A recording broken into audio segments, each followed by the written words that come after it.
দক্ষিণ আমেরিকার নিচে থাকা এই জায়গাটির নাম ড্রেক প্যাসেজ, আর এটাকেই বলা হয় পৃথিবীর সবথেকে ভয়ঙ্কর সামুদ্রিক রাস্তা, যেটা হাজার হাজার বছর ধরে মানুষ অ্যাভয়েড করে আসছে। কিন্তু কেন? সমুদ্র বরাবরই রহস্যময়। বারমুডা ট্রায়াঙ্গেলের নাম তো আপনারা অনেকেই শুনেছেন, যেখানে আজ পর্যন্ত শতাধিক জাহাজ, এরোপ্লেন উধাও হয়ে গেছে। কিন্তু তারপরেও এই বারমুডা ট্রায়াঙ্গেলের উপর থেকে কিন্তু যাতায়াত করা হয়, অথচ দক্ষিণ আমেরিকার নিচে থাকা এই ড্রেক প্যাসেজ থেকে আজও কোনো জাহাজ যেতে চায় না। তারা সব সময় এই জায়গাটিকে এড়িয়ে চলে। তো প্রশ্ন হলো, কি রহস্য লুকিয়ে আছে এখানে? দেখুন, এই ড্রেক প্যাসেজ পৃথিবীর দ্বিতীয় বৃহত্তম জলাশয়, যার গড় গভীরতা ৩,৪০০ মিটার এবং সর্বোচ্চ গভীরতা ৪,৮০০ মিটার। অনেকে মনে করেন উত্তর এবং দক্ষিণ আমেরিকার মধ্যে থাকা পানামা ক্যানাল বানানোর প্রধান কারণ ছিল আমেরিকার পূর্ব উপকূলকে পশ্চিম উপকূলের সাথে কানেক্ট করা। তবে পানামা বানানোর কিন্তু এটাই প্রধান কারণ ছিল না। পানামা খাল বানানোর পেছনে আরও একটা কারণ ছিল, আর সেটা হলো এই সামুদ্রিক জাহাজগুলো দক্ষিণে থাকা অ্যান্টার্কটিকা মহাদেশ এবং দক্ষিণ আমেরিকার শেষ বিন্দু কেপ হর্নের মাঝখানে যে ৬২০ মাইল চওড়া একটা প্যাসেজ আছে, তারা সেটাকে অ্যাভয়েড করতে চাইতো। আপনি জানলে অবাক হবেন যে এই ড্রেক প্যাসেজের নামকরণ করা হয়েছিল এক ভয়ানক দুর্ধর্ষ জলদস্যুর নামে, যে লুট করেছে বহু শহর, হত্যা করেছিল বহু মানুষের। প্রশ্ন হলো, কেন ওই জলদস্যুর নামে এই প্যাসেজের নামকরণ করা হয়েছিল? আর এই যে প্যাসেজের কথা আমি বললাম, এখানে পৃথিবীর ৩টি প্রধান মহাসাগর, প্রশান্ত মহাসাগর, আটলান্টিক মহাসাগর এবং দক্ষিণ মহাসাগর এক জায়গায় এসে মিলিত হয়েছে। আর এই ৩টি সাগরের এক জায়গায় মিলনের ফলেই এখানে প্রতিদিন এমন কিছু হয়ে চলেছে যা এই জায়গাটিকে মৃত্যুপুরী বানিয়ে তুলেছে। আর আজও সমুদ্র জাহাজগুলো এই প্যাসেজ এড়িয়ে চলে। তো বন্ধুরা, আমি রয়েছি মিঠুন আপনাদের সাথে। আজকের ভিডিওতে আমি আপনাদের এই রহস্যময় ড্রেক প্যাসেজের ইতিহাস বলবো। সেই সঙ্গে আপনাদেরকে এটাও বোঝানোর চেষ্টা করবো যে কেন ড্রেক প্যাসেজকে মৃত্যুর অপর নাম বলা হয়। তো ভিডিওটা কোথাও স্কিপ না করে একদম শেষ পর্যন্ত দেখুন। ড্রেক প্যাসেজ সম্পর্কে জানতে হলে আমাদেরকে ১৫০০ শতকের ইতিহাস জানতে হবে, যখন ফ্রান্সিস ড্রেক নামের একজন জলদস্যু পুরো আটলান্টিক মহাসাগরে দাপিয়ে বেড়াচ্ছিল। এটা হলো সেই সময় যখন ব্রিটিশ এম্পায়ার এবং স্প্যানিশ এম্পায়ার, এই দুটো শক্তি পুরো দুনিয়াকে নিজেদের কন্ট্রোলে আনার চেষ্টা করছিল। এবারে যে ফ্রান্সিস ড্রেক নামে জলদস্যুর কথা বললাম, সে কিন্তু কোনো সাধারণ জলদস্যু ছিল না। খোদ ইংল্যান্ডের রানী এলিজাবেথ তাকে পুরো সাপোর্ট দিয়েছিল। মাত্র ১৮ বছর বয়স থেকেই ফ্রান্সিস আফ্রিকার পশ্চিম উপকূলের গ্রামগুলোতে আক্রমণ করত, লুটপাট করত। আর এখানে যে সমস্ত কালো চামড়ার মানুষরা ছিল, তাদেরকে বন্দি করে গোলাম বানিয়ে ব্রিটেনে নিয়ে যেত। এই সময় সে মাঝে মধ্যে স্প্যানিশ জাহাজগুলোতে হামলা করত। তবে এই কারণে ব্রিটিশ এম্পায়ার কিন্তু ফ্রান্সিসের উপর খুব খুশি ছিল। এবার সেই সময় সাউথ আমেরিকা স্প্যানিশ এম্পায়ারের কন্ট্রোলে চলে এসেছিল, আর ব্রিটিশরা ঠিক করে সাউথ আমেরিকা থেকে স্প্যানিশদের হটানোর জন্য তারা ফ্রান্সিসকে পাঠাবে। তাদের প্ল্যান ছিল যে ফ্রান্সিস দক্ষিণ আমেরিকার পূর্ব উপকূলের গ্রাম আর শহরগুলোকে অ্যাটাক করতে করতে ম্যাগেলেন প্রণালীতে পৌঁছাবে, আর তারপর সাউথ আমেরিকার পশ্চিম উপকূলের গ্রামগুলোতে অ্যাটাক করতে করতে সেগুলোকে ব্রিটিশদের কন্ট্রোলে নিয়ে আসবে। আর তাকে এটাও বলা হয় যে সে অ্যাটাক করার সময় গ্রাম শহরগুলোতে ইচ্ছা মতো লুটপাট করতে পারবে। আর এই সম্পূর্ণ এক্সপিডিশনের লিডার করা হয় ড্রেককে। তো ১৫৭৭ সালের ডিসেম্বরে ড্রেক ইংল্যান্ড থেকে ৫টা জাহাজ নিয়ে আর ২০০ লোক সাথে নিয়ে যাত্রা শুরু করে। ১৫৭৭ সালে ইংল্যান্ড থেকে বেরিয়ে ১৫৭৮-এর এপ্রিল মাসে ড্রেক আর তার সঙ্গীরা আর্জেন্টিনার কাছাকাছি পৌঁছে যায়। কিন্তু তখন ড্রেকের নিজের লোকেদের মধ্যেই ঝামেলা শুরু হয়ে যায়, আর তারা দুটো দলে ভাগ হয়ে যায়। আর এই সময় ঝামেলার মূলে থাকা ৪০ জন সঙ্গীকে ড্রেক আর্জেন্টিনাতে ফাঁসি দিয়ে দেয়, আর দুটো জাহাজকে ওখানে ফেলে রেখে বাকি ৩টে জাহাজ নিয়ে সে আবার যাত্রা শুরু করে। এবার সে সময় দক্ষিণ আমেরিকার একদম নিচের দিকে পূর্ব উপকূল থেকে পশ্চিম উপকূলে যাওয়ার জন্য একটা ক্যানাল ছিল, এটাকে বলা হয় স্ট্রেট অফ ম্যাগেলান। ড্রেক আবার ৩টে জাহাজ নিয়ে ২১শে ডিসেম্বর ১৫৭৮-এ সেই স্ট্রেট অফ ম্যাগেলানের পথ ধরে এগিয়ে চলে পশ্চিমের দিকে।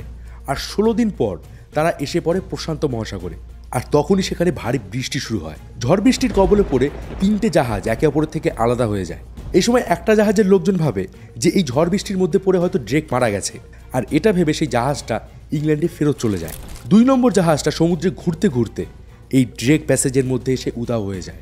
এবার ফ্রান্সিস ড্রেক মানে ওই জলদস্যু ২ নম্বর জাহাজটাকে ফলো করতে করতে ওই ড্রেক প্যাসেজের কাছাকাছি চলে আসে।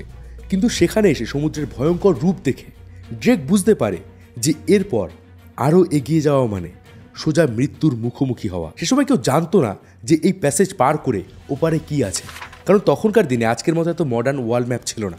তাই ওই সময় ড্রেক জাহাজ ঘুরিয়ে দক্ষিণ আমেরিকার পশ্চিম উপকূলে চলে যায়, আর সেখানে প্রচুর ধন সম্পত্তি লুটপাট করে। আর শেষ পর্যন্ত সে সান ফ্রান্সিসকো শহরে চলে যায় আর সেখানে থাকতে শুরু করে। এবার ড্রেক এই যে এক্সপিডিশনে গিয়েছিল, তার জন্য কিন্তু প্রচুর পরিমাণে টাকার দরকার হয়েছিল। এরকম ধরনের এক্সপিডিশনে আপনিও যেতে পারেন, কিন্তু সমস্যা হয়ে দাঁড়ায় আমাদের অনেকের কাছেই এক্সট্রা ইনকাম সোর্স নেই। এবার রাতারাতি কীভাবে আপনি একটা এক্সট্রা ইনকাম সোর্স তৈরি করবেন, আজকের ভিডিওতে সেই ব্যাপারেই বলবো, তাই স্কিপ না করে পুরোটা দেখুন।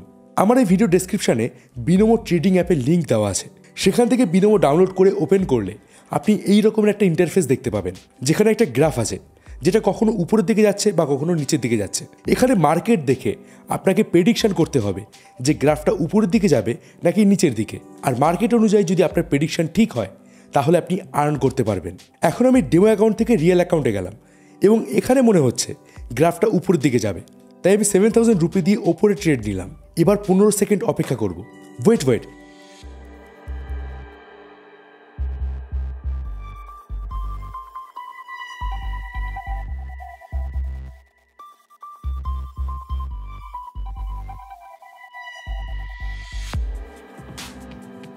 দেখুন, আমার প্রেডিকশন একদম সঠিক ছিল। আর আপনি রিয়েল ট্রেডিংয়ের আগে এখানে ডেমো ট্রেড করতে পারবেন, যার জন্য কিছু ডেমো কয়েন আর $10,000 দেওয়া হবে। আপনি আগে ভালোভাবে শিখে তারপর শুরু করতে পারবেন রিয়েল মানি, রিয়েল ট্রেড। এখানে ডিপোজিট করা অনেক সহজ, ইউপিআই, ফোনপে, গুগল পে এসবের মাধ্যমে আপনি খুব সহজেই ডিপোজিট করতে পারবেন। সিমিলারলি উইথড্র করা অনেক সহজ, ব্যাঙ্ক অ্যাকাউন্ট থেকে সহজে টাকা ট্রান্সফার করে নিতে পারবেন। আর হ্যাঁ, বিনোমোতে কিন্তু ফ্রেন্ডদের রেফার করলে, মানে আপনার লিঙ্ক থেকে আপনার কোনো বন্ধু যদি রেজিস্টার করে, সেক্ষেত্রেও আপনি বেনিফিট পাবেন। তো ডেসক্রিপশন বক্সে দেওয়া লিঙ্কে ক্লিক করে ডাউনলোড করুন বিনোমো আর শুরু করুন আপনার নিজের ট্রেডিং জার্নি। এবার ফিরে আসি ভিডিওতে। ড্রেক সাউথ আমেরিকায় যে লুটপাট চালিয়েছিল, তারপর থেকে সে সান ফ্রান্সিসকোতেই থাকতে শুরু করেছিল। ড্রেক কিন্তু ব্রিটেনে ফিরে যেতে পারেনি, কারণ সে ভয় পেয়েছিল যদি ব্রিটেনে ফিরে যাওয়ার সময় সে আবার ড্রেক প্যাসেজে ফেসে যায় তাহলে হয়তো সে আর বেঁচে ফিরবে না। আর এই কারণেই এই প্যাসেজের নাম রাখা হয়েছে ড্রেক প্যাসেজ, কারণ এর আগে পর্যন্ত সমুদ্রের এই অংশে কেউ কখনো জাহাজ নিয়ে পৌঁছাতে পারেনি, বা ওই জায়গায় পৌঁছে গেলেও ফিরে এসে তার অভিজ্ঞতার কথা কাউকে জানাতে পারেনি। ড্রেক তার সঙ্গীদের বলেছিলেন, আমার মনে হয় সমুদ্রের ওপারে নতুন কোনো দুনিয়া আছে, বা এমন কোনো জায়গা আছে যেখানে এর আগে কেউ কখনো যেতে পারেনি। আসলে ড্রেক ভেবেছিল ওই জায়গায় কোনো আইল্যান্ড আছে, কিন্তু এখানে রহস্যের ব্যাপার হলো যে ড্রেক যেটাকে আইল্যান্ড ভেবেছিল সেটা আসলে ছিল আন্টার্কটিকা মহাদেশ। এর আগে কয়েকশো বছর ধরে মানুষের একটা ধারণা ছিল যে এখানে কোনো কন্টিনেন্ট অবশ্যই আছে। গ্রিকরা একে দ্য আননোন সাউদার্ন ল্যান্ড বলতো, কিন্তু কেউই নিজের চোখে এই জায়গাটিকে কখনো দেখেনি। প্রথমবার 1700 শতকে ব্রিটিশ এক্সপ্লোরার ক্যাপ্টেন কুক এই সাউদার্ন কন্টিনেন্ট খুঁজতে বেরিয়েছিলেন। তিনি আটলান্টিক মহাসাগর ক্রস করে দক্ষিণ মহাসাগরে ঢুকে পড়েন, কিন্তু তাও আন্টার্কটিকা দেখতে পাননি। কিন্তু ফিরে আসার সময় তার জাহাজ এই ভয়ঙ্কর ড্রেক প্যাসেজের মধ্যে ফেসে যায়। অনেক কষ্টে তিনি কোনোভাবে ওই জায়গা থেকে প্রাণ বাঁচিয়ে ফিরে আসেন। ক্যাপ্টেন কুক সেই সময় একজন বড় মাপের এক্সপ্লোরার ছিলেন, তবে এই ঘটনার পর ক্যাপ্টেন কুক মহাসাগরের ওই অংশে যাওয়ার কথা আর কখনো স্বপ্নেও ভাবেননি। আর ক্যাপ্টেন কুক হলো সেই ব্যক্তি যিনি নিউজিল্যান্ড ডিসকভার করেছিলেন। ক্যাপ্টেন কুক নিজের রিসার্চ পেপারে লিখেছিলেন যে দক্ষিণ দিকের এই কন্টিনেন্টকে খুঁজে বের করা এতটাই রিস্কি যে আমি যতটা যেতে পেরেছি তারপর হয়তো কেউই কোনোদিন সেখানে পৌঁছতে পারবে না। এবার এতক্ষণ ধরে আপনি যে প্রশ্নের উত্তর খুঁজছেন যে এই ড্রেক প্যাসেজে কি এমন আছে, কেন এই জায়গাটা এত ডেঞ্জারাস, চলুন এবার সেটা বলি। আপনাদেরকে আগেই বলেছি যে এই ড্রেক প্যাসেজ এমন একটা জায়গা যেখানে 3টে মহাসাগর এক জায়গায় মিলিত হয়েছে। কিন্তু পৃথিবীতে তো এমন অনেক জায়গা আছে যেখানে অনেকগুলো মহাসাগর এক জায়গায় মিলিত হয়েছে, তাহলে ড্রেক প্যাসেজ কেন তো ভয়ঙ্কর হলো?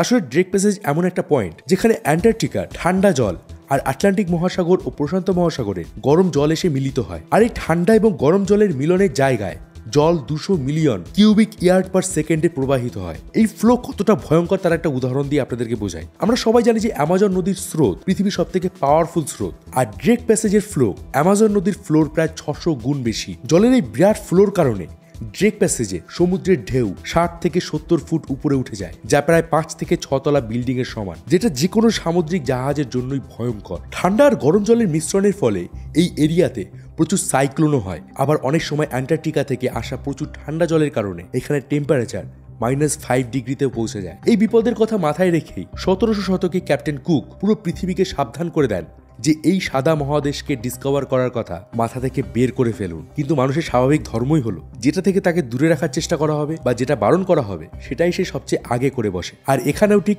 এমন একটা ঘটনা হয়েছিল।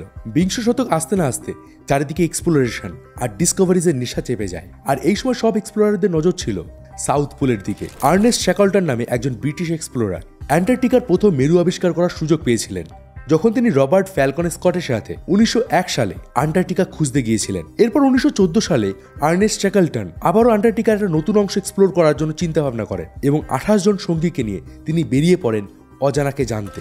আটলান্টিক মহাসাগর পেরিয়ে যখন তিনি জাহাজ নিয়ে এই ড্রেক প্যাসেজের কাছে আসেন, তখন সমুদ্রের বিরাট ঢেউয়ের মুখে পড়ে জাহাজটি দক্ষিণ দিকে গিয়ে একটি বরফের স্তূপে গিয়ে ধাক্কা মারে। বরফের গায়ে ধাক্কা লেগে জাহাজটি প্রায় নষ্ট হয়ে যায়। জাহাজ থেকে নেমে কয়েকজন সঙ্গীকে সেখানেই বরফের স্তূপে নামিয়ে বাকি 5 জন সঙ্গীকে নিয়ে তিনি একটা লাইফ বোটে করে সাহায্যের আশায় কাছাকাছি কোনো আইল্যান্ডের খোঁজে বেরিয়ে পড়েন। এরপর প্রায় 1 মাস ধরে সমুদ্রে ঘোরাঘুরির পর আর্নেস্ট সাউথ জর্জিয়া আইল্যান্ডে পৌঁছান।